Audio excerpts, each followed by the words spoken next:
আজকের প্রযুক্তি নির্ভর পৃথিবীতে কৃত্রিম বুদ্ধিমত্তা আমাদের জীবনকে সহজ এবং কার্যকর করে তুলেছে। তবে এই প্রযুক্তির অপব্যবহার বা নীতিমালা লঙ্ঘন নিয়ে প্রশ্ন উঠেছে প্রতিনিয়ত। সম্প্রতি ইতালিতে চ্যাটজিপিটির উপর আরোপিত একটি জরিমানা বিশ্বব্যাপী এই বিতর্ককে নতুন মাত্রা দিয়েছে। ইতালির ডেটা প্রাইভেসি অথরিটি চ্যাটজিপিটিকে অভিযুক্ত করেছে ব্যবহারকারীদের তথ্য সংগ্রহ এবং ব্যবহারের নীতিমালা লঙ্ঘনের জন্য। তাদের অভিযোগ, চ্যাটজিপিটি ব্যবহারকারীদের ব্যক্তিগত তথ্য সুরক্ষায় ইউরোপীয় ইউনিয়নের সাধারণ ডেটা সুরক্ষা নিয়ম লঙ্ঘন করেছে।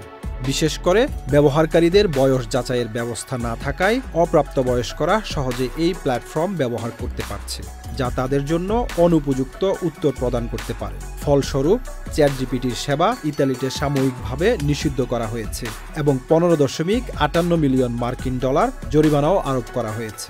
এছাড়া ব্যবহারকারীদের তথ্য সংগ্রহ ও সংরক্ষণের পদ্ধতি নিয়েও প্রশ্ন উঠেছে।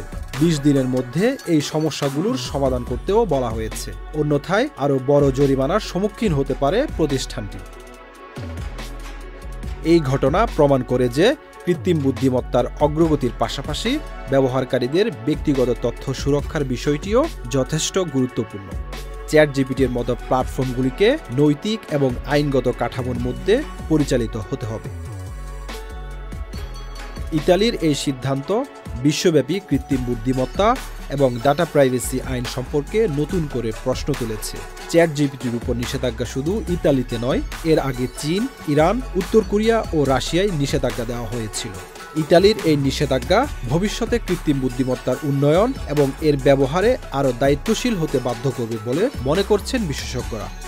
Mohammad Zubair, channel I online.